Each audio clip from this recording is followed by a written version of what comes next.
Hey guys, this is Joe from Truth Stream, and I'm currently down in Arizona and had an amazing time with both Scott Stone from Truth Stream and Matt Geiger, our sponsor from Verity Metals, and heading back up here to the Northwest for a bit. Scott's going to be remaining in the Arizona area, but it's been amazing to witness Louis Herms on stage. We'll be putting together some edits of his speech.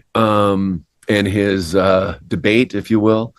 And I don't know, it's been amazing to meet a great group of people down in Arizona. And I just did an interview with the ladies from She's of Love podcast, and they're based out of Australia.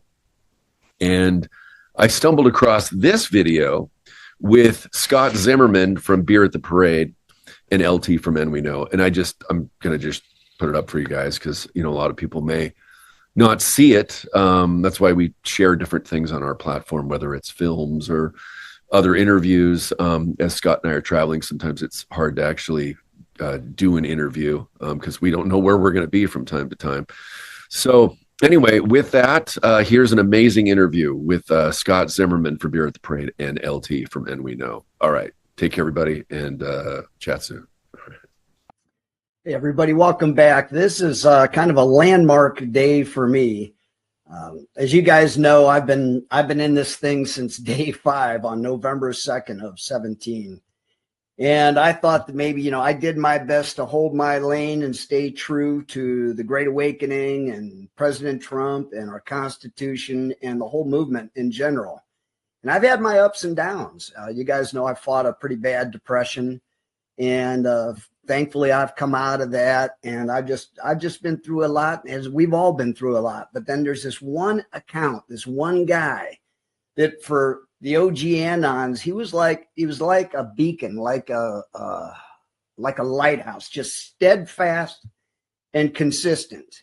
So for me to be able to have a one-on-one chat with LT, it means the world to me for a myriad of reasons.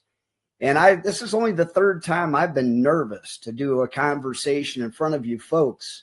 The other two was General Michael Flynn and General Stephen Quast. And that was because of my respect for them militarily. I served as a peon in Army intelligence.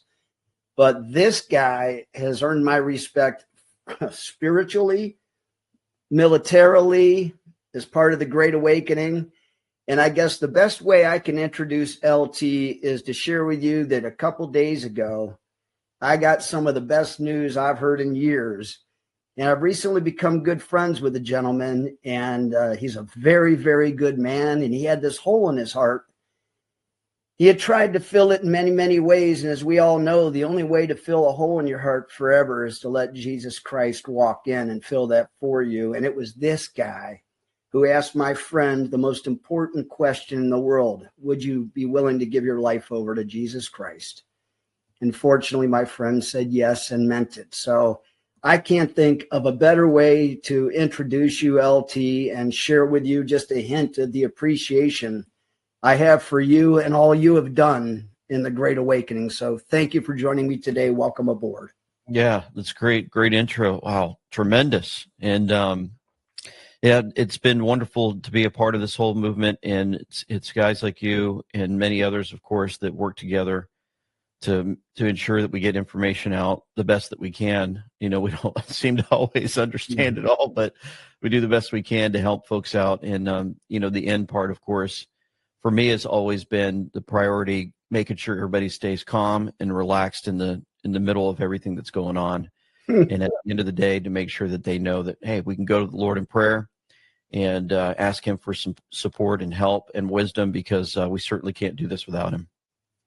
I can't imagine making it through this without two things: my ability to lay things at the foot of the cross when I've been lost at sea, which has been pretty often during the fog of war, and my support from Patty. And she has been by my side through this roller coaster ride of 8 years, and we've been through a lot. Oh, wow. And but it's been also, it's I call you kind of the quiet voice of reason. It's guys like you and News Trees and Dave that just kind of sit back and say, well, let's just look at the bigger picture. Yeah. So I guess my opening question for you would be, clearly you've kept your finger on the pulse of a lot of the OG-anons and the diggers. Mm-hmm. And day in and day out, you seem to go find the right hot drops and you piece things together. So early on, could you tell me, like, who was a handful of some of your best accounts that you used to kind of go to in the early parts of this? Oh my goodness, that was years ago. It's been a ride. Yeah. I mean, it was probably September of 2018 when I finally sat down at the computer, laptop, and opened it up and said, you know what, I'm going to give this a shot. But I spent about 6 weeks studying on how do you do a podcast, how do you put it up on at the time YouTube, and it was very difficult. It wasn't like a simple, like, let me just click and hit enter. I didn't realize what I was getting into, other than I just want to make sure that my voice is heard, because my teenage son at the time, he was 16 at the time. He's in college now. Was sitting at the dinner table, and I kept telling him, hey guys, these accounts that I'm listening to, one of them I remember was called Just Informed Talk, and I think he's still out there. And you remember him? I'll be honest with you, that one doesn't ring a bell, but continue, please. Anyway, he was actually recorded when they did a video on Q. I think it was HBO or some other big network did an interview. They went out to his house and interviewed him, and things went haywire after that, because everybody wanted him to answer certain questions or do it a certain way. And it was just one of those mainstream media reporters that, you know how they work, right? They operate. They only give you what they can get on if it's anything negative. But anyway, he was one I listened to every day. And then there was a couple others. There was a lady probably in her 50s, and I can't remember her name, but she was another one I listened to every day. And I just felt like, hey, maybe we need more voices out there. And I want to add prayer at the end, because my wife keeps telling me for everyone. And when I did, a lot of folks don't know this, but I was in the middle of taking over somebody else's business that had been started 25 years prior. So I was taking over a large business, which was dealing with yearbook photography for 48 schools and 32,000 students in Asia, in military schools on military bases. So I was in Korea, Japan, Okinawa, and Guam. I had to go there twice a year for spring photos and fall photos. Well, I was in the middle of a fall season. I was taking photos to learn how to do the work prior to taking over. And that's the way I've always felt like in order to understand something completely, you have to be on the front lines to understand how the troops feel, so that when you're running the troops, you know exactly what they're going through. And that's just the way I've run things throughout my whole. Well, that's what makes a great leader, by the way, is the people know that you've done the work you're asking me to do. Right. And it was actually a good thing, because boy, did I learn a lot about taking photos of little children. Yeah, it's really funny. Just sidebar. I would always tell my family, I'd get home and they'd ask me questions about, how did your photography go? Or I'd call them up if I was far away, and they'd love to hear my stories about, the next little kid that did something funny behind the camera. But the little ones, the 5-year-olds, 7, 8, 6, 7, 8-year-olds, they're actually the easiest ones to take pictures of. Really? The middle schoolers and the high schoolers, they're the hardest. And you would think it would be the opposite, right? But little kids, hey, come over here, how's it going? Do a little magic trick, and they sit up tall, look over here, boom, picture done. Middle schoolers, hey, how's it going? And they're looking at you like, yeah, why are you talking to me like that? I'm a teenager, man. Who do you think you are? They're giving you kind of a little attitude. But anyway, it was exhaustive work. And, at the end of the day, I'd start at like 6 a.m. You set up all your gear. You take pictures till 2 p.m, come back. And then I'd sit down in the middle of a hotel, never forget, open the laptop and said, okay, I've been doing this recording.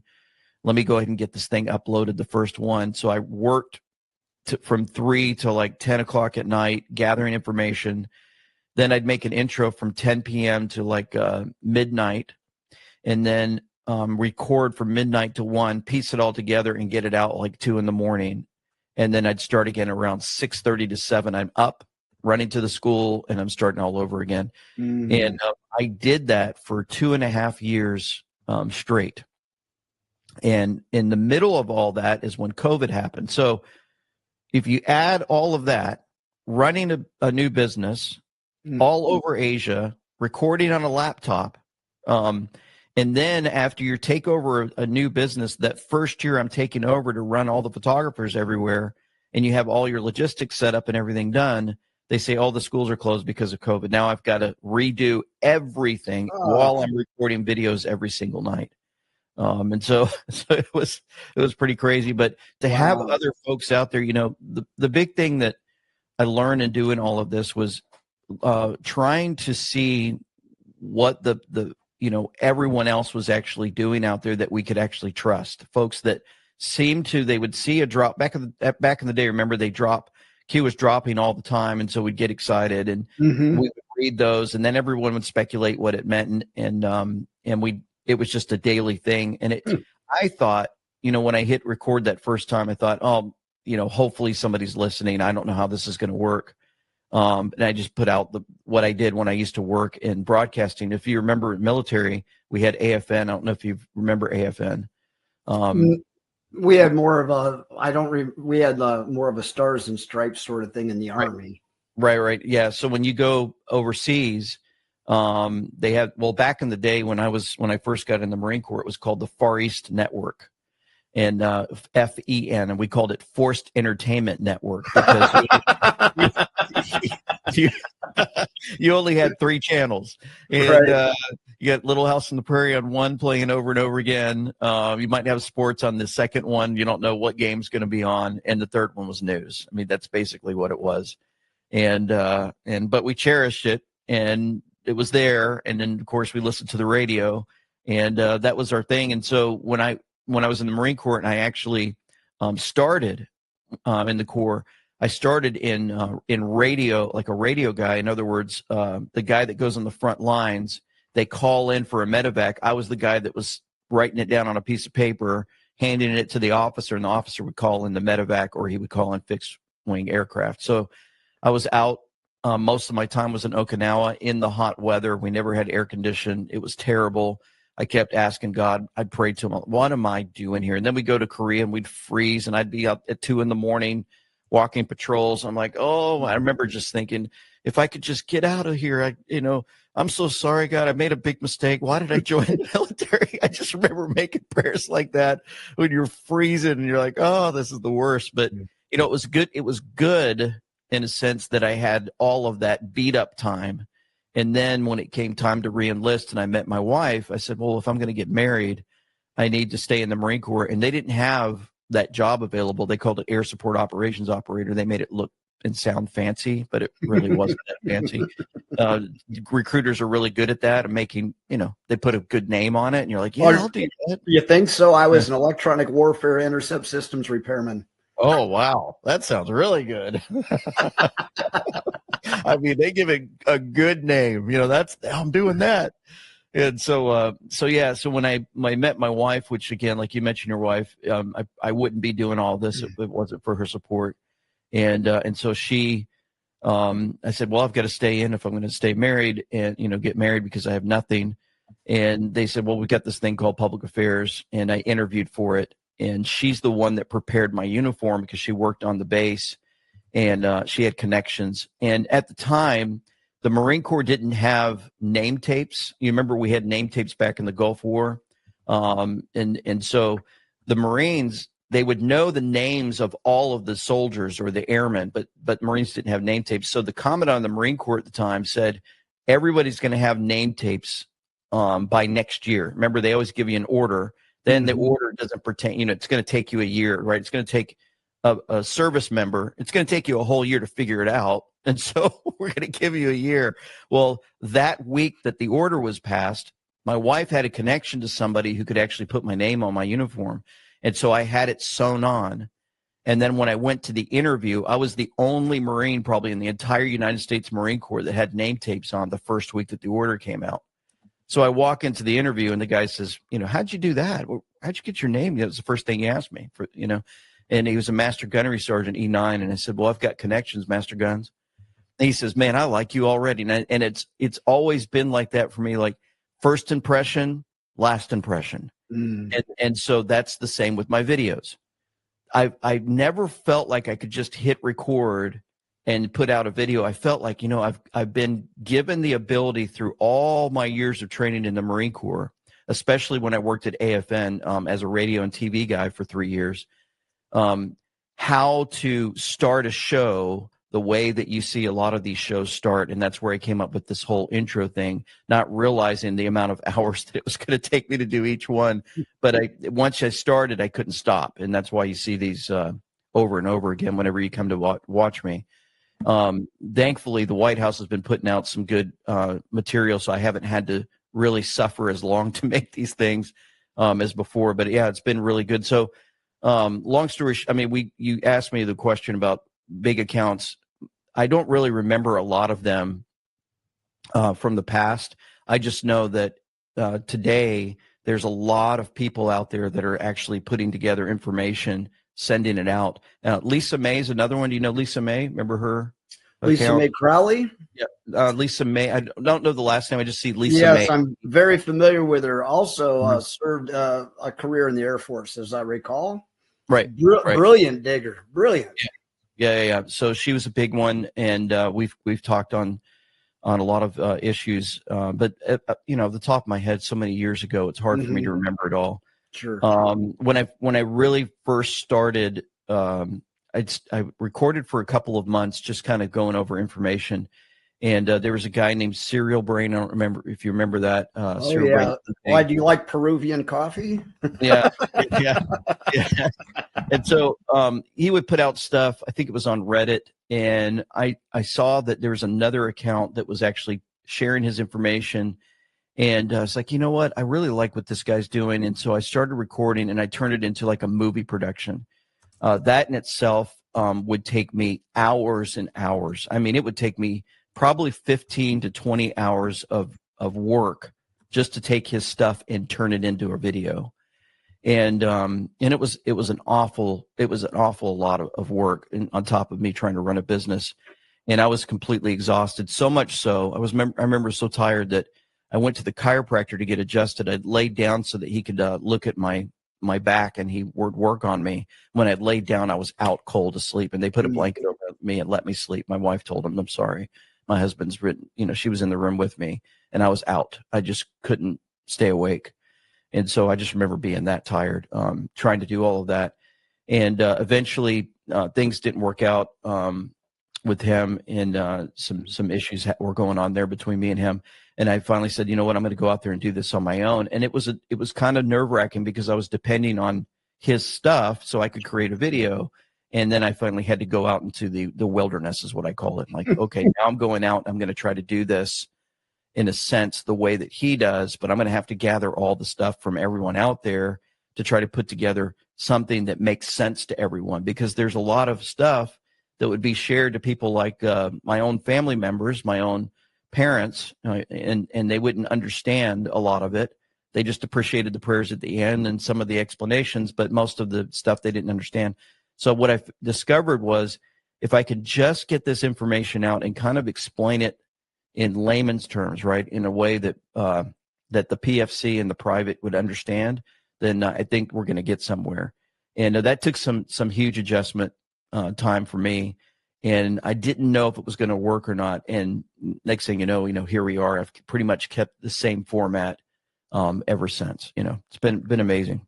Yeah, you're kind of like a bridge to make something as complex as the Great Awakening digestible for the average person. And that alone is quite a skill and a gift, to be honest with you. Yeah. And I was on a show with you, but I didn't say a whole lot. I just sat back and listened to you weave stories. But when I hear you talk about, I got to be honest with you, it's your work ethic. And you're the guy who should be wearing a shirt that says, I can sleep when I'm dead. That's how I think about you. I mean, I would be willing to bet my house that you have probably averaged 16 to 18-hour days for 7 years running. Am I close? It's pretty close. It never ends. Let's see, how do I put this? Everywhere I go, I'm always on my phone. When I get a chance away from everyone, I'm looking and saving. And so then I get home and I'm like, okay, let me eat. go into the office space that I have, which is actually in a garage, a car garage. That's where I'm at. And so it's kind of interesting. And so, then I take everything that we've gathered. Okay, now I've got to put it into what I call the blank canvas. And so the canvas is empty. Now I've got to paint this picture. And it's like that every single time. Blank canvas. Here we go. All right, now all the stuff that I've been looking at for hours and hours, I'm going to have to piece this together and make it flow in a way that makes sense to everyone.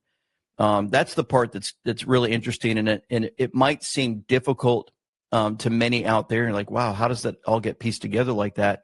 I always tell my family, I feel like the Holy Spirit's guiding me, and most of the time when I'm putting all this together, and it just seems to fall into place. And then when I go to make an intro, I have to pick the music. So the music's important to me because I want everybody to know this is how I feel today. Music really does get you ready for what you're about to encounter. So if it's really big with loud music and you've got military and I want people to know that's the mood I'm in right now, and we're about to get it. If it's real slow music and kind of with some violin and stuff like that, okay, we're going to get real serious today, and it's going to be a little heavy for you. So I want you to be ready. So that there's a lot that goes into just picking the song alone. And then, okay, now I've got to find something that's kind of a 3D format, drop that in there piece by piece, record it, render it, which takes hours. And then you place that into the beginning. And so that's where all the hours come in. It's making sure that it all flows right. The intro's done. The thumbnail, the picture actually has to match everything that's going on in the video. That's another part. And then when I hit record, I'm ready to go. So that hour and 15 minutes of recording, when I'm done, I walk away from the computer. I go in, and the first thing my wife always asks me, "You done recording?" Yes. Okay. I just gave birth to another child. Yes. And that's what it feels like. Oh, okay. And then I go in the living room. She has food, and I just eat. She's a good cook. And then I just eat. And I'm like, okay. We talk for maybe 15 minutes, and then this is the funny thing, and she'll tell you, like, so anything going on today? I'm like, I really don't want to talk about it. Subject. I just got done talking for, you can watch the video, and so I feel bad. And she's like, well, how come you won't tell me? But the sad part is maybe somebody will call me, like a family member, hey, what's going on? And then I'll just start talking like once in a while, like every couple of weeks. Oh yeah, let me tell you what's going on. And I'll start telling them. And then she'll say, hey, how come you don't tell me all that? And I'm like, I'm so sorry, sweetheart. You're right. How long have you two been married? We're in our 33rd year. Oh, yeah. So are we. We just had our 32nd wedding anniversary. Yeah. It's What year did you join the Marines? 88. Okay, I got out in 84, so I might have some time on you there. So I'm going to ask you a question. You're probably going to never come back on with me again, but it's a good question. Oh, no. Dude, if there's anybody in this movement who probably needs a vacation, I think I'm talking to them. And I know you've got, a Freedom Voyage cruise coming up here. Yeah. That seems like a working vacation to me, because everybody's going to want a piece of you. It is. Well, it's not a vacation. So what are you ever going to do what is your dream vacation, and what's keeping you from taking it? Oh, great question. Yeah, I get lucky every now and again. Wow, I've never been asked that before. I love to hear that, because that's why I do my shows the way I do them. Yeah, it's cool. Actually, what's funny? I always say the first thing that comes to mind is to go to St. Andrews and play golf. I've always wanted to play golf there, where golf began. I'm a big golfer, and I've actually looked it up a couple of times, especially some of my favorite YouTube golfers. I'm addicted to YouTube golf when I'm off. When I'm not doing anything, I'm always watching my favorite guys. And every time they're playing at St. Andrews, I just like, I wish I could go. And I look it up, and I notice it's impossible pretty much to get a tee time there. Isn't it a public course, like first come, first serve? And don't you put your ball in like a holder, and they just draw the balls out. And isn't it? Yeah. Am I remembering that correctly? Well, that's a good question. I don't really know, other than when I go to their site and you kind of try to reserve a tee time, it seems like they're booked every single day. And then they say, well, you could show up And then if you show up and walk in, you can, let them know I'd like to play today, and they'll come up with an opening for you. But you hope that they come up with an opening.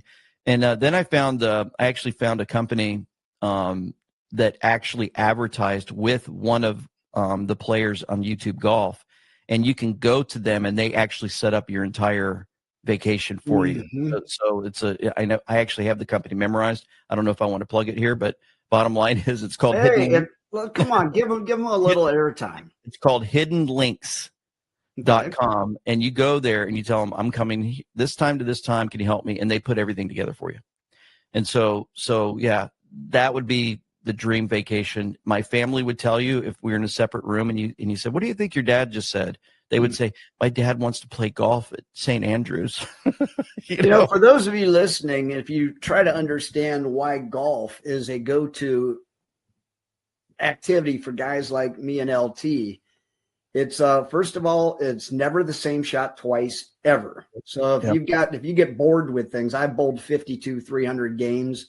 Once you figure out oil patterns and that, it's just boring. But golf, it's never the same lie, the same wind conditions, the same grain, the same slope. It's never the same thing. But I think I can speak for you. That would be 5 hours where for the first time your brain isn't thinking about your work. Am I close? Well, you'd say 5 hours. I would say like a whole week would be nice, or it would just turn everything off for a week. But yeah, I mean, it's difficult. Like I've done things where I'm like, okay, I'm going to take, a couple of days to go out and do something. But when stuff starts happening, I run back to my laptop. Even when we're traveling, I've got all my gear with me that I put in a bag, and I'll open up my stuff, set up my microphone, or I'll hit record, and I'll tell everybody, hey guys, when you hit the rack, I'm going to go ahead and record tonight. I've got to get this out. Like there's a system, and there's something in my brain.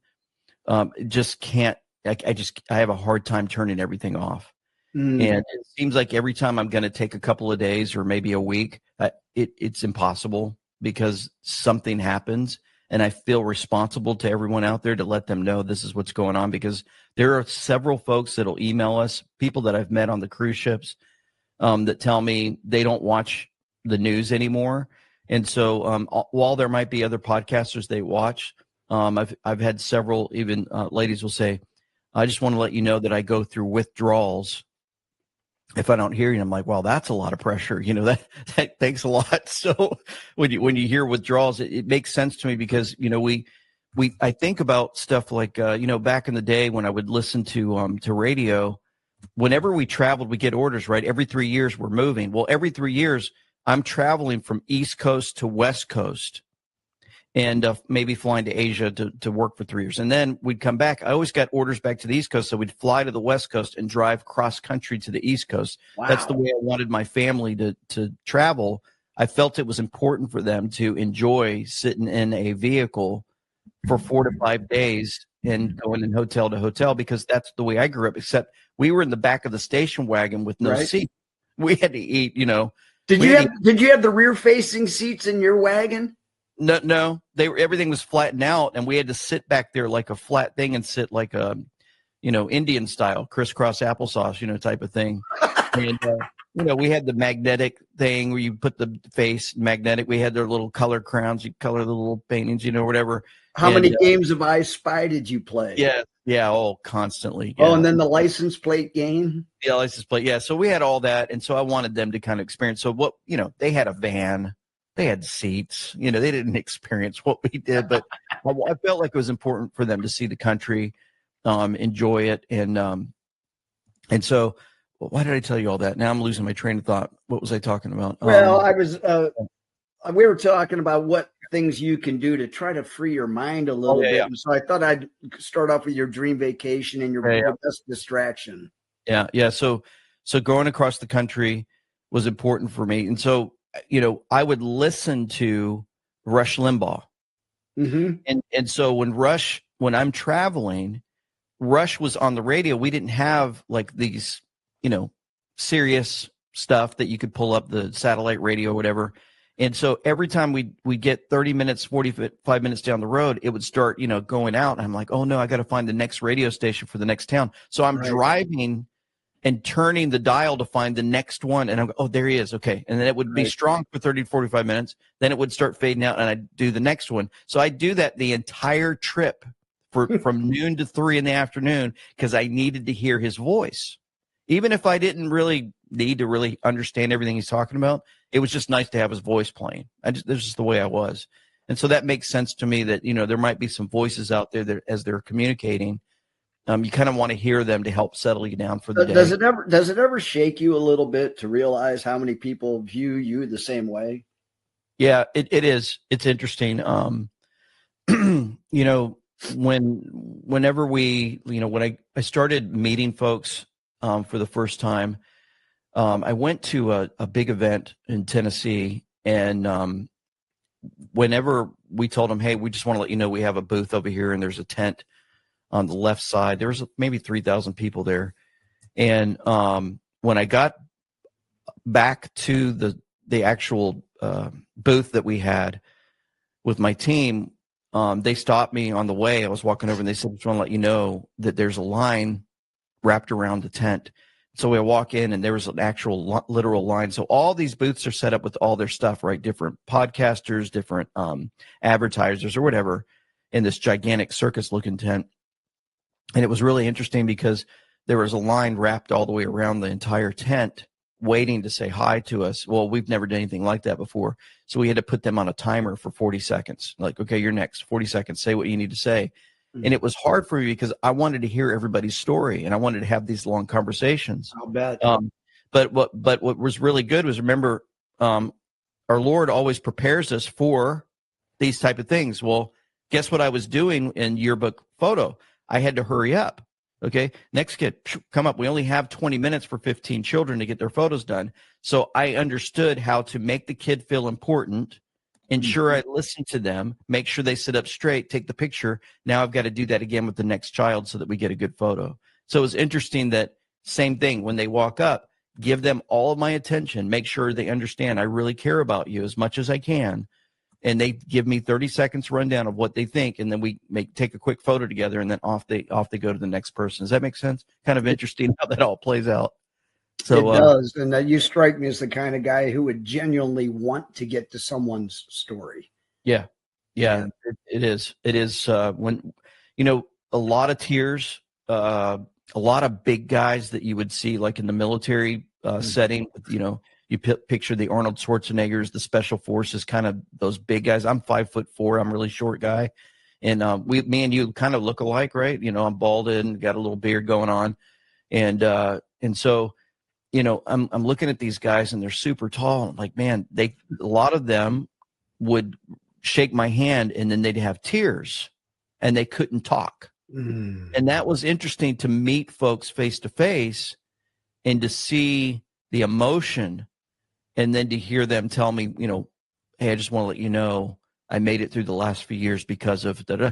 And I'm like, when we started the podcast, that was the whole thing, was I want to calm everybody down, help them realize like, hey, no matter how bad it is out there, we still have the ability in our own world. We don't have to get wrapped up into, we're not flying in the aircraft with those guys that are on the front lines doing all the stuff that they're doing.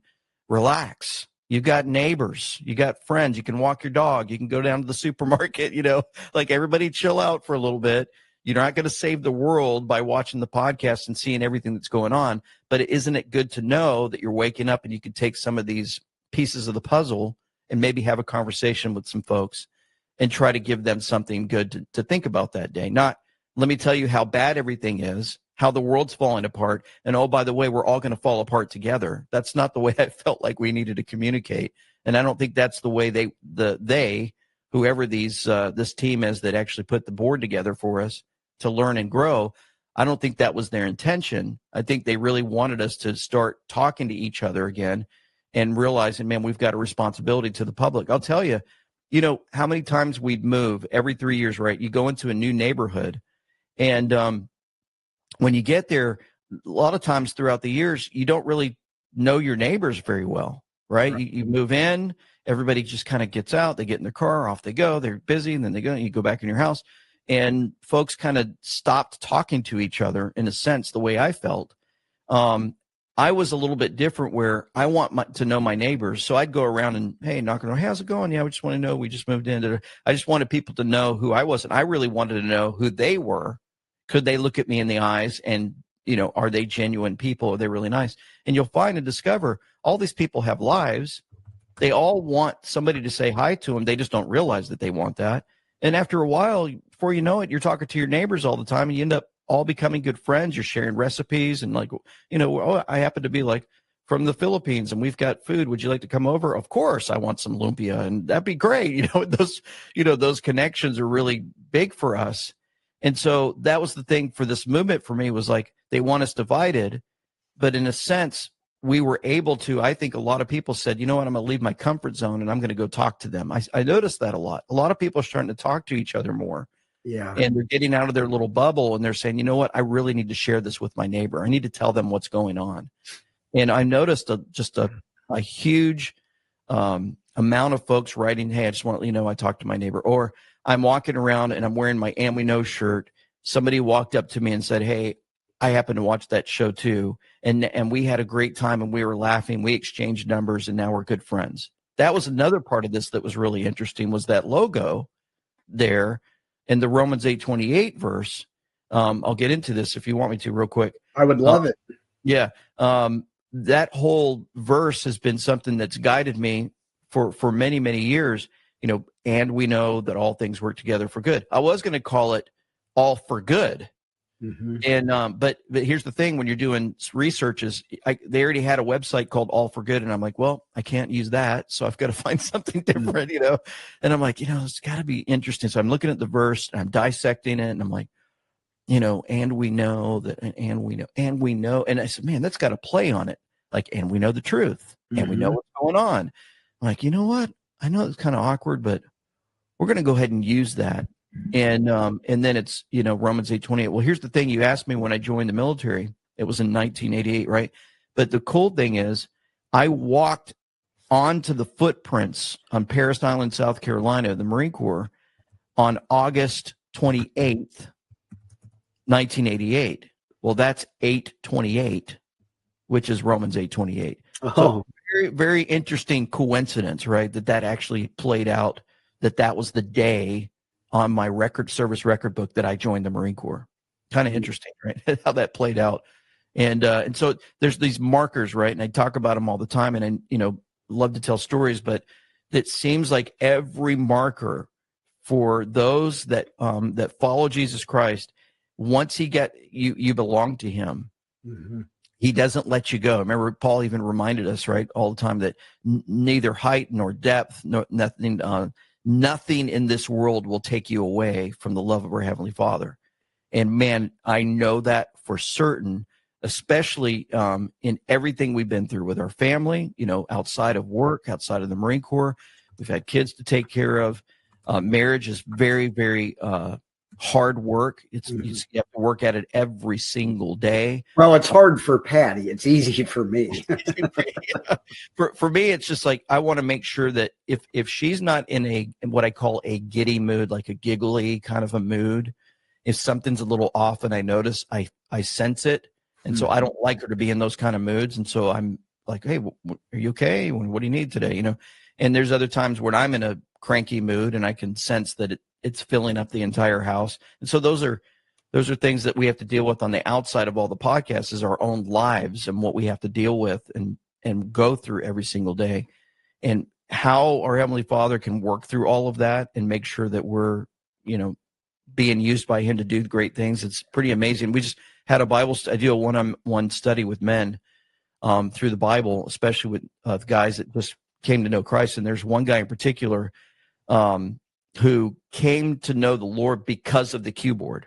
He had never opened a Bible, never went to church. Bro, those were you on the chans when Q was dropping? I don't think you were, but you were mostly pulling from people on Twitter at the time who was bringing things over, if I recall, correct? Yeah. I'm telling you, one of the things, and I don't know if Q did it, but whoever they are, they were able to keep their finger on the pulse of the anons.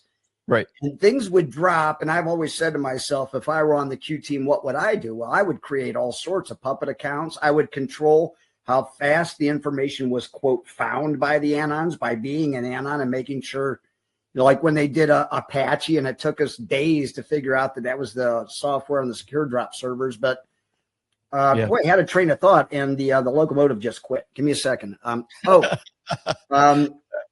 It was occasionally. I mean, you had to scroll through bad things to find the diamonds. So it wasn't like the diamonds were hiding in the rough; they were hiding in bad things. Yeah. And the shills would post things that you can't unsee. But occasionally somebody would drop something and they would say, and I'm paraphrasing, but it was almost this: I've been digging on this Chan board now for X number of months or years, and I wasn't looking for him, but somehow I found Jesus Christ in the Great Awakening. Yeah. And that was just a morale booster for us diggers. Yeah. And, my five favorite words was just read the Bible, God wins. And yeah, that's right. That's right. I mean, but I again, I don't want to be repetitive and I don't want to kiss your butt in the public, but it was your consistency. And you mentioned Rush Limbaugh. I want to ask you a really tough question. Uh-oh. When I saw him and I saw what cancer was doing to him physically, that's when I started begging, if there were med beds, that's the guy who needed to be spared to keep this thing moving. You know what I mean? Yeah. And I was really saddened when we lost him. Yeah. It was him and Charlie Kirk and Boone Cutler that really hit me hard. Yeah. Yeah. Those are the big ones. Yeah. Yeah. So, very briefly, what was the one hardest part, since you've been 7 years solid down this rabbit hole? What was and we'll jump off it quickly, but when were you kind of at your lowest, when even you started questioning some things? Yeah, that's not one that's kind of a quick one.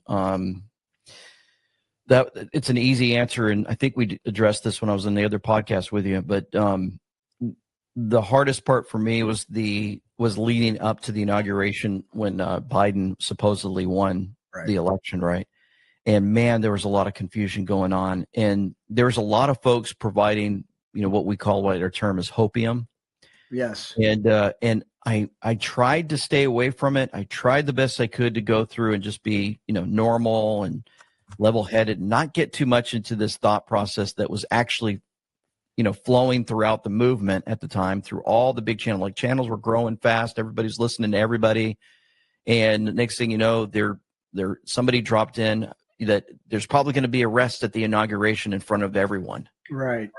And I didn't really talk about it that much, but I was watching and I was like, man, that seems like it would be so cool. And so my hope was that, President Trump was going to stay in office. Well, he didn't win. Okay, that threw me off. And so I was covering day after day. If you remember, each day after the election, we had Rudy Giuliani and some other folks that were traveling throughout the United States, going from state to state, if you remember those. And I was covering them every day. I was into it. I'm like, there's going to be a way. We're going to take back the White House. This isn't going to happen. And then we got to this electoral type thing vote that they had in December, and I think it's December 11th or whatever time frame it was. And I was like, that's going to be the day. And so I started getting emotionally wrapped into it all, thinking maybe this is all playing out in a way that he's going to get the White House and Biden's never going to step in. Right. And then he could then blow the whole thing wide open. Correct. And so I was emotionally tied to it, like hardcore. I was putting out videos every day, giving everybody, to me, hope too, that this was all going to play out. But what's interesting was through that whole process, we were exposing how they stole the elections. So that was all coming out with all of the daily information that the mainstream media, they weren't really covering at all. We were, all of us, right? We were the ones saying, did you see this? Did you see what they said? Another guy came out. He was a witness and said that he was tampered with, or he was kicked out when he was supposed to be there to help count the ballots. We were all deeply invested in it. Well, then that didn't happen. And so we're getting close to the inauguration, and the word was, they're just going to arrest everybody. And I thought, man, that's going to be so cool. I hope so. And next thing you know, the inauguration happens, peace and quiet, done. And at that moment, I was sitting in the room, and I was like, that's it. I think we're done. It's a wrap, and I'm going to go ahead and stop and give my last podcast out there. And so I recorded my final podcast and told everybody this is it, and I'm going to turn everything off. And it's been great. Let's just stay in prayer and hope that our nation recovers from this, or something like that. Wow. And I hit end. The end was my final one. And anyway, I woke up the next day, and my phone, I had alerts on there, and it was flooded with thousands and thousands of emails at the time. PayPal at the time had donations were flowing in. Oh. And I'm like, what is this? And it was, I looked at it, and I sat down with my family, my whole family, because we'd eat dinner every day together. And I showed them what was going on, and they're like, well, Dad, what are you going to do? And I said, man, I don't know. This is interesting that it feels like people don't want me to stop, because my assumption was, on the outside looking in, every single person's going to be down like me, and they're not going to want to listen to any more podcasters from this day forward, because they gave us hope and it didn't work, and now Biden's in control, so therefore it's done. And so I assumed that was how everybody out there felt, like they were just going to turn us all off. The opposite happened, where you can't stop.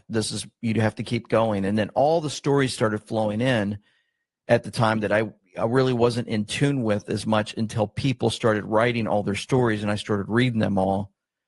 It was when I was leaving, when people started out sending me all their messages of what the podcast was doing for them.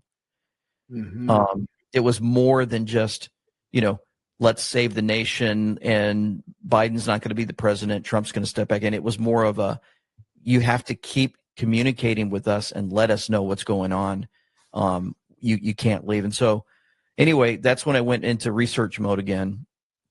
And there weren't a lot of folks out there posting stuff at the time, because I think we were all kind of down. It was like a fog of war type of feeling, right? It was just confusing, and people weren't really posting stuff. And I'm looking on social media, and I'm looking at other channels, and folks were just we were all down.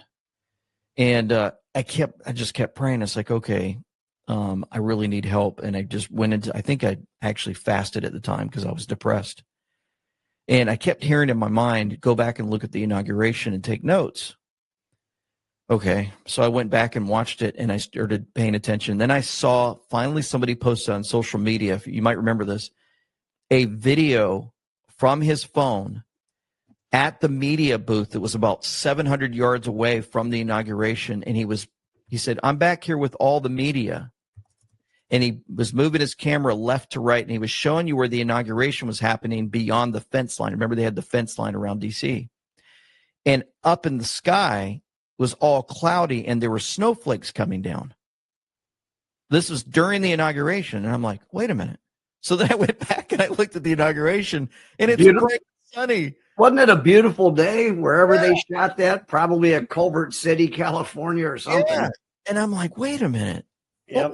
So that was the first spark, like a little spark. I call it, like we took the spark. What is it called when we jump our engines? We put the a jump start. Jump start. It was a jump start. Boom, got the engine started. And I'm like, whoa. And all of a sudden, I just went into research mode, and I went back and watched the inauguration of Bush and Clinton. And I said, let me go through those, and let me watch this one again. I kind of just fast forward a little bit, going through, listening. And something caught my eyes when Biden went to the tomb of the unknown soldier, right? They lay the wreath. Mm-hmm. He pulls up, and they're playing the two cannons. Everybody knows this now, but at the time, nobody was covering this because everybody was kind of down. And so I was like, wait a minute. I started researching why do they do two guns with one on the side and do it every 10 seconds? How come they're not doing the 21 gun salute? And then I pulled up the manual, and that's what it said. It's done for foreign entities that visit our nation, and they come to that place and they shoot it, or it's done for funerals. And I was like, funerals? Oh, that's interesting. And then President Trump was talking, if you remember, leading up to the inauguration, he kept saying he shot. Mm.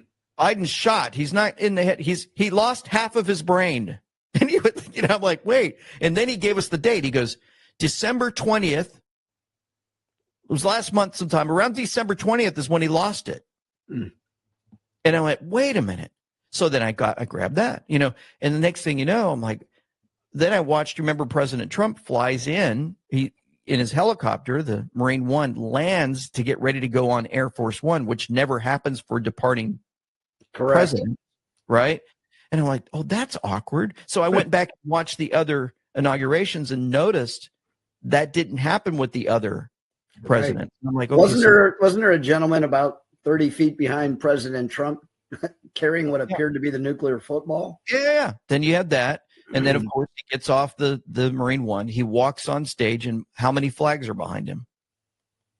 There's 17 flags. Oh, that's interesting. And then as he's getting off of Marine One, he's stepping down. They have the 21 gun salute. Yep. What's that?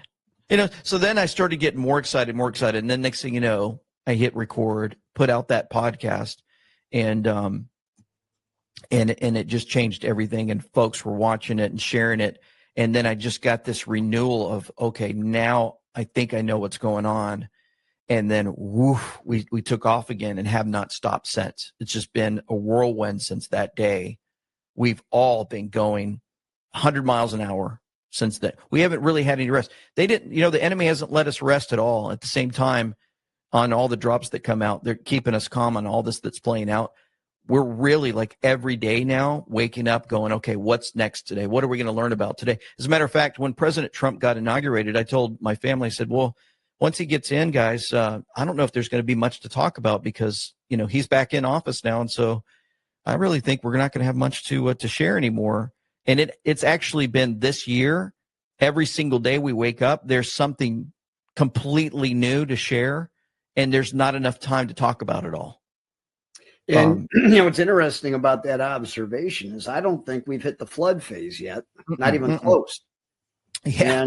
And I feel like I'm being torn in two directions. I made a promise with God I would do 5 shows a week minimum in his honor.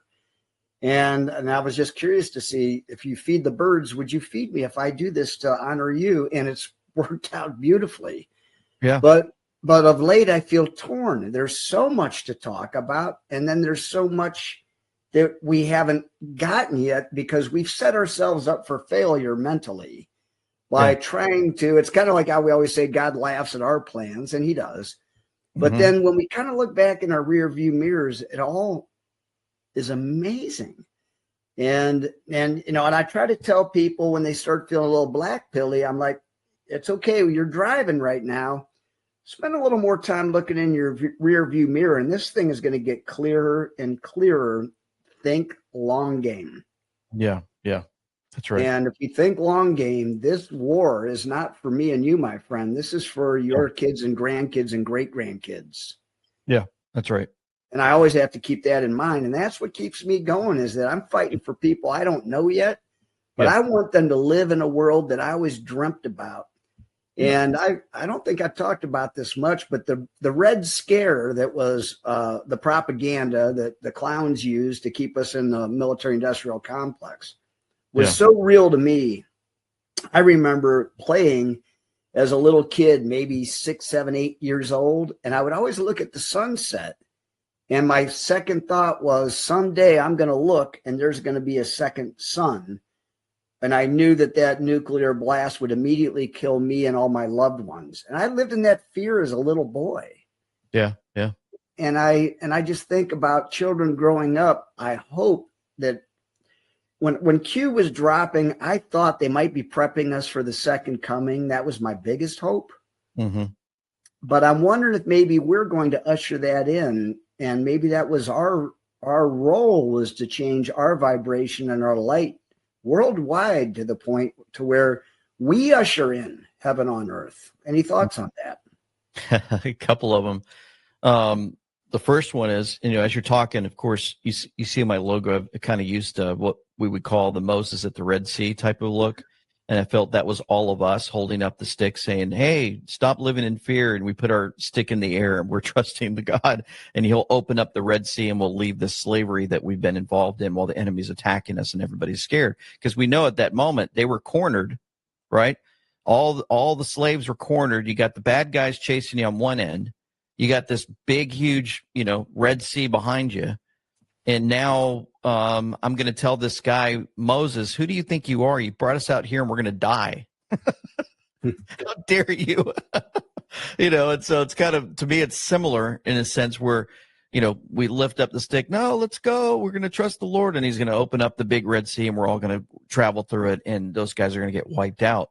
The part that a lot of folks maybe kind of forget about a little bit is they get to the other side and they start the golden calf movement, and next thing you know, they get over to this thing called the Jordan River, and they're promised, hey, you're going to get to go into this land that I promised you. I promised you, the creator of the whole universe, I promised you that you're going to get to go in there, this place called Canaan, and you're going to take it over, and blah, blah, blah. Well, let's, send in 12 spies. Okay, yeah, we're going to do that. We go in, we come back. What happens? What's the typical thing? Oh, I don't know. There's some giants over there, and we got these big giants proving we're like grasshoppers in their sight. They're pretty big giants over there, And then what happens? Millions of people are influenced by 10 men who tell them it's too scary, right? And then 2 of them, along with Moses and Aaron, right? 2 of them say, no, it's all good. And what happens?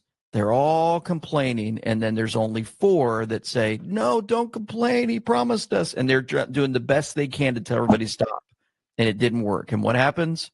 They have to wander for 40 years throughout the desert.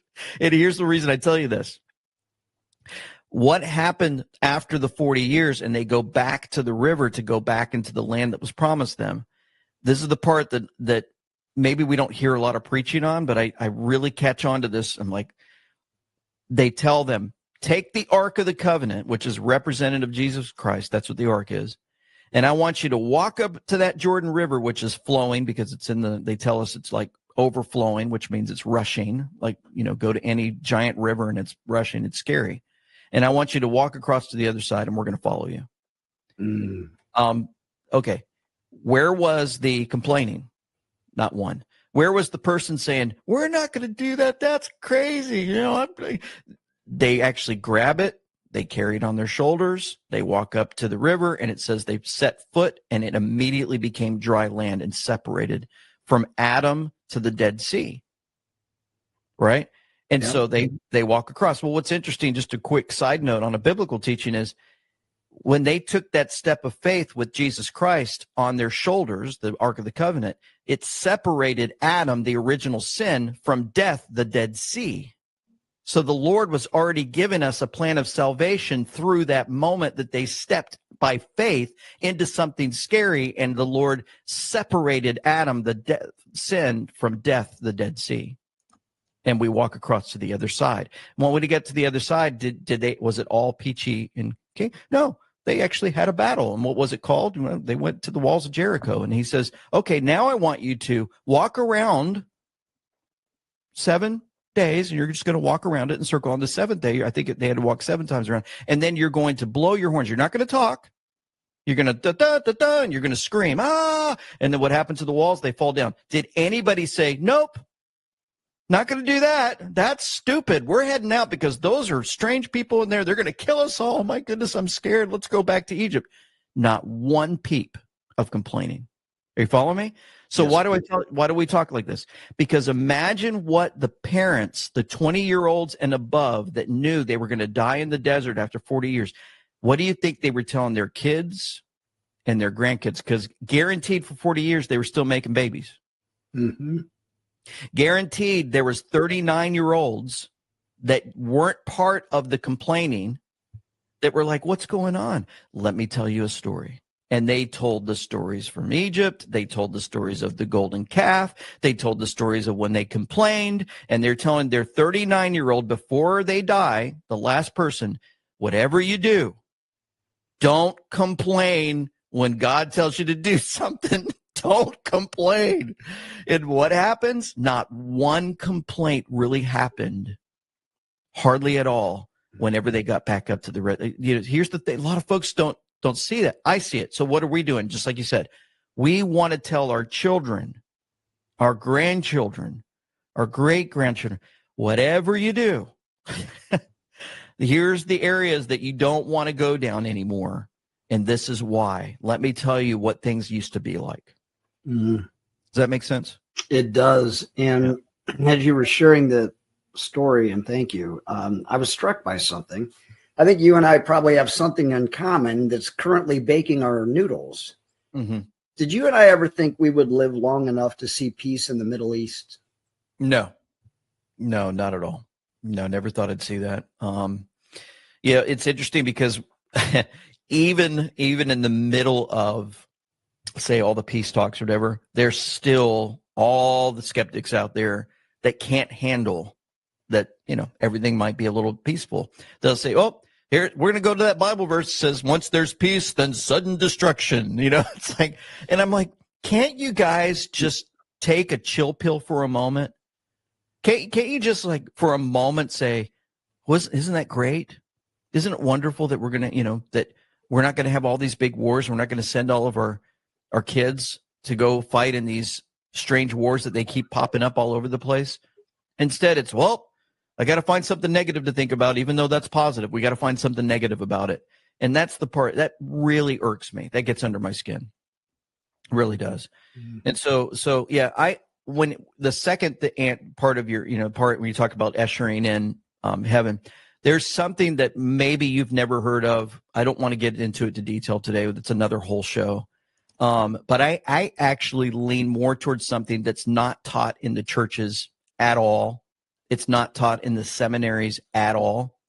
But I take the scriptures literally. When Jesus said before he left, right, he says, some of you are still going to be here when I return, right? When he said that, I believe wholeheartedly that he actually was, when you go through all the scriptures and look at them all and take them literally, what he says when he's teaching, what Paul says when he's teaching, that there's going to be an imminent return of Christ. The church is, in my opinion, has turned it into, oh, that's for us someday. We're in the church age. I look at it more like, I believe that Jesus Christ actually returned in 70 AD. He reigned on the earth for 1,000 years, and we're in Satan's little season, and Satan was loosed around 1775, 76, and all of our timelines have been manipulated. And I think we've been lied to with everything that's been given to us, and we're in a great deception, if that makes sense. And so I think that's why there's so much evil on the earth, and it's so prominent. And so that's something that I hold to. That's a whole different Bible study in a sense. I don't know if you've ever heard that before. I've not. And it gave me a reason to have a recurring thought I've had my whole life. I always, on the Sistine Chapel, and there's God and man almost touching. Yeah. I feel like what Satan has done is to kept us from truly knowing God. It was their greatest trick. Yeah. And I mean, everybody in my life seems to have the same malady, which is we feel so close and we feel so separated. Yeah. Yeah. And I believe if the Great Awakening, I'm trying to get through this without crying, but early on, I had dinner with a woman who was deeply spiritual, and she knew I was a Q-tard. And as I was leaving the dinner at her house, she said, Scott, don't give me an answer till you have an answer. Can you picture this world absent of all evil? 7 weeks. Talk about a pebble in your shoe. Wow. And I'm kind of obsessed about finding answers to tough questions, like this book called Leadership from the Inside Out. And it started off with, who are you? Where are you going? Why are you going there? There went 3 months of my life trying to answer those questions. Who are you? Where are you going? Why are you going there? Well, she said, can you imagine this world absent of all evil? And I finally called her back and I said, I can. And I said, there will be a release of the Christ energy worldwide. And everybody will feel what those of us who've given our life over feel, that electricity, that vibration that goes through every fiber of your soul. Mm-hmm. And then I said, you know, for some people, the only way they won't go through the ascension is they will literally have to turn their back on that light and that energy. Mm-hmm. And who would knowingly want to do that? Yeah. And I said, for those who accept the Christ spirit, it would never, ever occur to us to use words or thoughts that have things like thievery or adultery or murder. It just will no longer be part of our being. And Right. therefore, it won't be part of this world. And you can use Charlie Kirk as an example. You know, I won't go in any discussions. Is what we saw real or not? It's irrelevant. That's the Right. wrong question. Of course. The right question is, if you believe in things like reincarnation, or if you, whatever your relationship is with God, I believe that someday I'll be called into his office and he's going to hand me another assignment. I'm going to say, thank you. I'll be back in a blink of an eye. Can you imagine if you were Charlie Kirk and you got that chance to walk in the office and the big man says, boy, have I got one for you, and you're going to change the world. Mm-hmm. And so I think we're all becoming more open to a higher level of sensitivity to goodness and kindness and generosity. Mm-hmm. And I feel it and I see it in most other people, except when I'm driving. But other than that, Yeah. By and large, something's happening and we're in the middle of it. And I think it's guys like you that keep us focused on the best prize, the long game prize. Yeah. This is a blink of an eye. Yeah. Yeah. So why don't you run with that a little bit? Yeah. I mean, when we're talking about blink of an eye and information like that, I mean, the conversation I had the other day that you talked about and you opened with our good friend and finally sharing the message of Jesus Christ with him and going through that in detail. One of the things that I mentioned is, we're only here, we're told it's like a vapor, just a puff. Whew, you see the vapor, and that's as much time as we got before you know it. I mean, we're going to be looking at each other and we'll be in our 90s maybe if we make it that far, and we're like, wow, I was just 50 years old. I was just 20 years old. How quickly time is going to fly by, and then we're gone. And so what are we going to do while we're here? And then again, thinking about what do we do every single day that we're on this earth when we wake up and we go about our day. And so there's that one aspect that many struggle with is what's going to happen after I take my last breath. And that's the struggle with a lot of folks out there that think about that, like, man, am I going to be gone? Is it just forever? And, what's going to happen to me afterwards? And so, that's the part that a lot of folks might, struggle with, and this and the other. But when I talk about Christ and his whole teaching while he was on the earth, that we're talking about God coming down to earth in the flesh and walking with us. He spent a lot of time talking about things that would happen after you take your last breath. As a matter of fact, you'll look in scriptures, and he actually talked about something that's even scarier, which was what it would be like for those that don't belong to him. Mm-hmm. Right? Some would call it hell, but I would call it separation from God completely. And so he gave us the stories. He shared with us that, hey, the one that comes to mind is when he talks about Lazarus and the rich man. The rich man ignored the this poor guy that was asking for help every day, and he ignored him. He's like, nope, I'm not going to do anything with you. I've got everything I need. He ignored him. Next thing you know, Jesus tells us what? They're both take their last breath. And next thing you know, the rich man's looking up at Abraham, and he sees Lazarus, and he goes, hey, Abraham, could you send that guy down here and put his finger in the water and just dip it into my tongue, give me one drop of water, right? So I can, because I'm thirsty, right? I'm hot and I'm thirsty.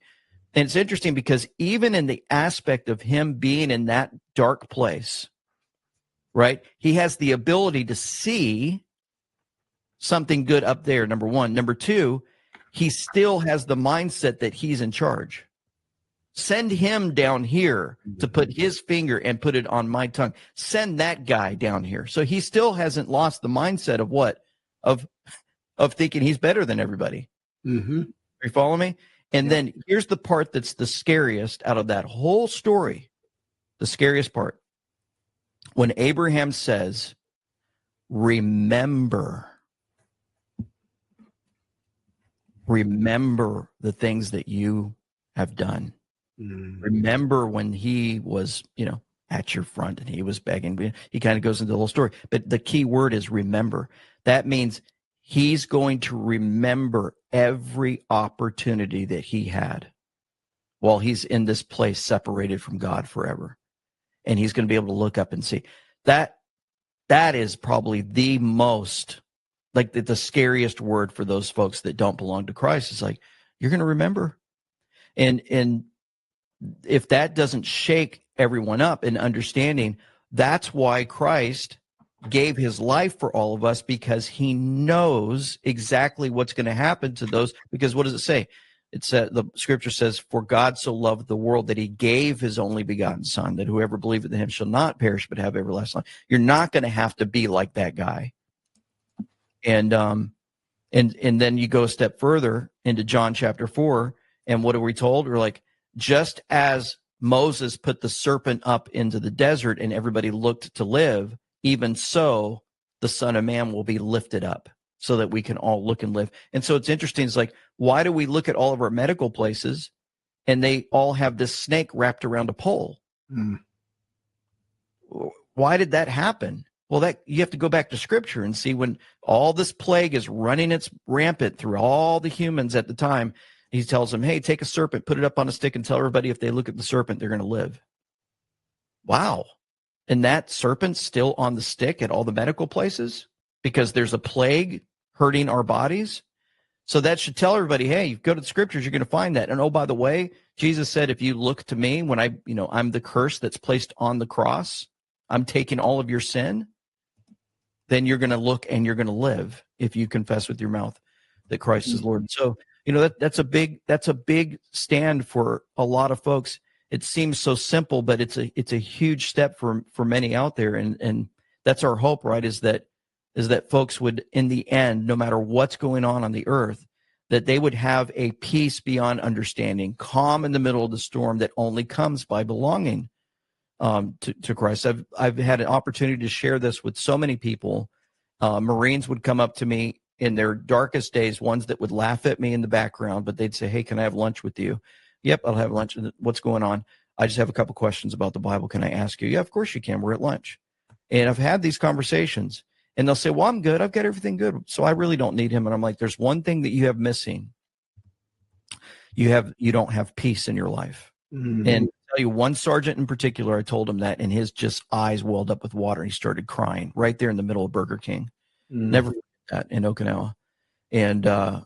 And he was like, wow, I never thought about that. And when he finally got some words out, and when we went to go to pray, he couldn't pray. And he told me, he's like, I can't do this because I've done too many things wrong. And I just feel like I can be forgiven for that. I've got to work my way through it. And it was hard. And I said, look, I'll pray for you. My hope is that, I can't change you. So whatever happens, happens. And we're still in touch today. It's times like that. It's very, very difficult to me. That's, to me, the most important thing in life, besides all the stuff we share every day. That's the most important thing to me. Yeah, there's two common pieces of scripture that we seem to miss every time. One is love your neighbor, and we forget the second part, is you love yourself. And then the other one has to do with forgiveness. And when we accept Jesus into our hearts, we find it so easy to forgive everyone around us and just love on them unconditionally, except ourselves. Yeah. And it was the greatest gift we were given. And yet we just tend to lose sight of that. And maybe that's why we don't share it so readily, because we're not good at it, which is accepting forgiveness, which is the greatest gift of all, is the gift of eternity, and enjoying our life here on earth, knowing that we are completely flawed and God's okay with that, except we're not. Yeah. That's a good point. I mean, when I was having the study yesterday with the guy that I was telling you that he got saved because of the cue board, and he ended up living down the road from us. He's actually the son of our friend. When I met my wife and we were dating, That was my wife's best friend. That's her son. And so we hadn't seen her for 13, 14 years. It'd been a long time. And she wrote us, hey, what are you guys doing? Da-da-da. Like, wow, we haven't heard from you. Well, it found out that she lived right down the road. We didn't even realize it because we had been moving all around the world all these years in the Marine Corps. I got out, government service, then I bought a business, da-da-da. And next thing you know, we didn't realize we were down the street from each other. So she comes by to visit. She's excited. And then I start telling her about this, about Q and what's going on in the world. She goes, my son's been looking into all that.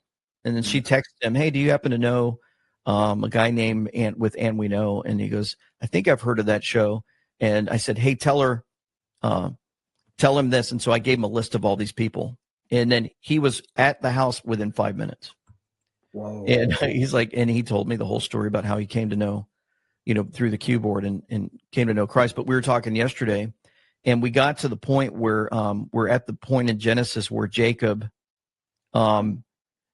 deceives his dad and puts the hairy arm together with the animal, right? And then dad goes, you sound like Jacob, but you come over here, let me touch you. And he touches him. He goes, oh, but you feel like Esau, so I'll give you the blessing. You remember that whole story? And I said, as you go through that story and you read it, and then mom says, okay, Jacob, get out of here so that, when everything's good in a few days, you can come back because Esau's mad at you because you took his blessing. He takes off, goes out in the middle of the, nowhere. He puts a stone, lays down. He sees Jacob's ladder, right? The angels going up into heaven, coming back down. And then he heads into town and he sees his, this girl, and he kisses her right when he sees her at the well, And I said, dude, what's interesting is it's awesome, our Bible, because it's giving us the raw footage of who we are as human beings. In the middle of all of the raw footage of the deception of Jacob, the mom who deceived the dad, Esau's mad, and he didn't sugarcoat anything. Right. Number one. And number two, he still used all of these stories and scenarios of people's lives. Our Heavenly Father still used them for amazing things that now are what? Things that we think about years and years and years later. How many people say David and Goliath? How many times do you watch a football game, baseball game, and, the commentator's like, this is David versus Goliath. They're like, people are talking about things that are in Scripture. They're not mentioning things from, something from a Hindu teaching or a Buddhist teaching or a, Muslim teaching. They're quoting something from Scripture. So every single human being watching football said, David and Goliath. Well, that means the kids that never went to church in their life are going, what's David and Goliath? And they're probably going to go Google it. Well, that's going to look to the Scripture, and they're going to find out, there's this guy, and he took a stone, and he threw it at this guy and hit him in the forehead. And what was that all about? All that comes from something called a Bible. I just think that's wonderful. That some story about this kid taking out a giant is pretty cool.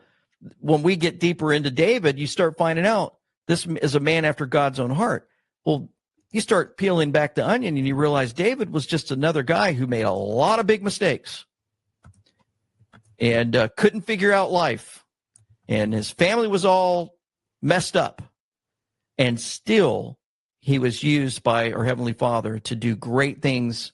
And it's a reminder to all of us, is like, still through all of our lives, our human living on this earth with all the junk that comes with it, it's amazing that he can still provide us some sense of peace through the Holy Spirit to guide us and direct us in a way that he wants us to go. That is phenomenal that we have that.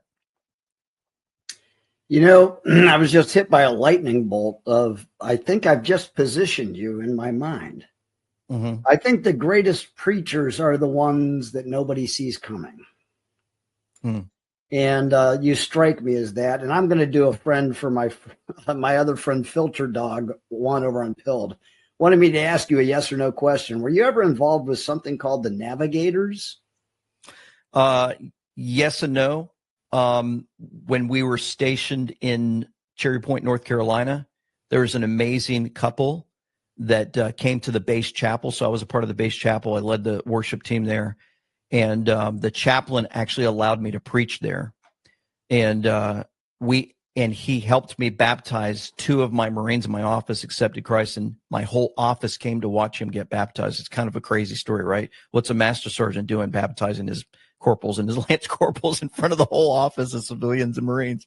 But yeah, part of that whole journey was the navigators were in the chapel and we all worked together, and they were really big into memorizing scripture. And we got together every week and we would memorize scripture together and learn and grow and bring military members in. And a lot of young Marines, and there were a few sailors, were in that living room every week, and he would do some teaching, and we actually went out camping and canoeing. We did a lot of stuff together. So yeah, I've been part of the Navigators. I hate to say what I'm about to say, my friend. I promise to get you out of here on time because I know you've got another show coming up at the top of the hour. Yep. And I know what it's like to try to stack these things, and your brain is going a million miles an hour. So two things I want to say to you is that you always have an open door with me, and I mean always. So please, anytime you want to get something out, feel free to hit me up. Secondarily, I just wanted to thank you for all you've done for me and the movement. And I wanted to thank you for coming on today. I was as nervous as a long-tailed cat in a room full of rocking chairs to not mess this one up, but you sure made it feel easy for me. Yeah. And I can't thank you enough. Yeah. So I'm going to close by asking you, is your 2026 Freedom Voyage, is it full yet? No. Or is it? So how do people get booked on this incredible opportunity? Where do they go? And tell us about that, please. Yeah, you just have to go to our website, andweknow.com. It'll pop up right there. It's on the website. Very simple. And when you click on it, you'll have all the information about that particular cruise. We started it. I was with the Isaacs actually in Israel with them. I never thought I'd ever meet the Isaacs. And you talk about being nervous. When we walked up to their door to meet them in their house, because I had listened to them my entire life, because they were big fans of, And We Know. My hands were literally shaking. My daughter had to grab my hands. She said, "What's wrong, Dad?" As I was knocking on the door, I said, "I can't believe I'm about to meet these guys." And they were the most down-to-earth, loving people you'd ever meet in your life.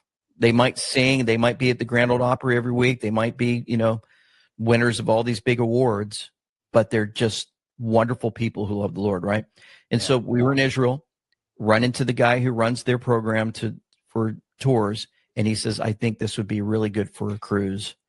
And one thing led to another, and the next thing you know, we're getting on board a boat, first time a few years ago, to go to Alaska. And I'm telling you, I was a nervous wreck getting up on the stage. But at the moment that I walked on the stage, when you're around hundreds and hundreds of people, and they all have the And We Know logo on and everything, you feel like you're in a living room with fellow like parts of your family. That's what it felt like, right?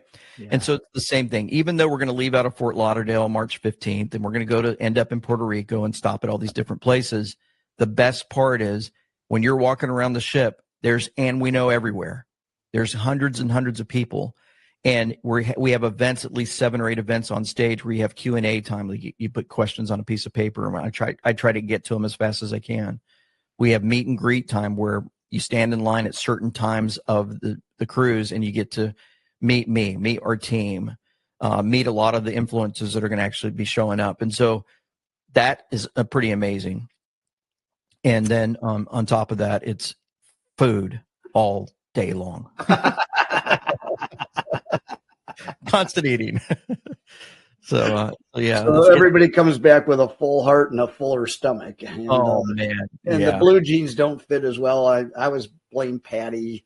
Why do you keep drying my blue jeans on high? Because they keep shrinking. Stop that. Well, I'm going to do something I've never done before on my show. If it's okay, I think I'd like to pray for you and your family and your future success, if that's okay. Oh, that'd be great. Wow. Yeah. I just feel so moved to do this. Father God, you know of this man's heart, and you know of his dedication to you. And I'm just asking to lay your hand of knowing on his heart and everybody around him, that you are involved in everything he does and everything he says. And I ask you to please richly bless his podcasts and his businesses. And we all know that, of course, he's going to be a great steward of any blessings that come his way. And so I just ask that you continue to give him good health, and that his cruises, his shows, and everything he does in your honor helps bring more people to you in a more meaningful way. And for all of these things, I'm grateful. In Jesus' name, amen. Amen. Wow. Wonderful. Thank you for praying. That's cool. Yeah. Wow. Well, I'm good at manifesting, so I'm just doing it again. And so all these things will continue to come your way. You've earned everything. My heroes in this movement are guys like you that just have a work ethic, and you just continue to produce even when it's difficult. And that's the best compliment I think I can pay you. Yeah, I appreciate that. Thank Well, you, listen, Scott. you've got enough time for a little bite to eat and a bio break between now and your next show. LT, I can't thank you enough. And certainly it looks like you're starting to go on more and more podcasts. I don't have your contact info, but I'll let my friends know that they might want to ping you on X. If that's the best way to invite you on a show, I'll beg them to do that. If that works for you. Yeah, just everybody that reaches out to me now, I'm saying, okay, what dates do you have? And I'm jumping on board. I've been doing it now for the past couple of months. It's been great. For my friends at Truth or Media, take this man up on your offer. Awesome. And all of the shows will be very similar to this one. LT, I'm going to cut you loose. Can't thank you enough. And I'd love someday to shake your hand and give you one of those man hugs. I would love to meet you someday soon, and I'll manifest that as well. For all of you paying attention, you know I always close with one thing. Never miss a chance to go do something for somebody else that's either difficult or impossible for them to do, but kind of easy for you to do. Go help that person. You'll never feel better about yourself than in those moments.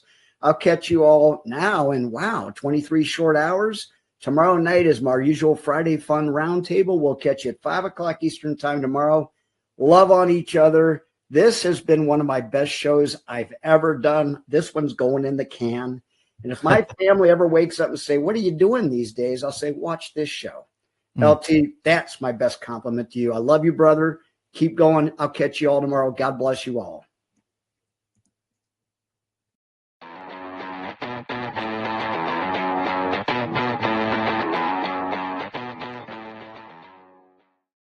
I will never settle for ordinary supplements or skincare ever again after discovering Syrona. Let me tell you why. Syrona's revolutionary nano-sized products are designed to simplify your health and skincare routine, where less is more. Imagine the power of nano-glutathione and nano-CBD, as well as stem cells and other nanonutrients in every drop. Take Elixir for a daily boost of vitality, detox, and immunity. Or Panacea, which is perfect for improving cognitive and gut health. And don't forget our Skin Mist and Skin Plus Minute Mask, our skincare duo that leaves your skin shockingly youthful. But why nano-sized? Because smaller particles mean superior absorption and faster results. More bang for your buck and better health for you. But wait, there's more. Syrona's affiliate program offers generous payouts and overrides. That means you can earn substantial income just by sharing what you love. Join a community of wellness enthusiasts who are not only transforming their health, but also building thriving businesses that can be passed on generationally. With our 30-day guarantee, it's a risk-free way to start your journey to better health and wealth. So why wait? Dive into Syrona's next-level wellness solutions today. Visit the link below to get started. Syrona. Unlock your full potential. Remember, with Syrona, you're not just investing in your health, you're investing in your legacy.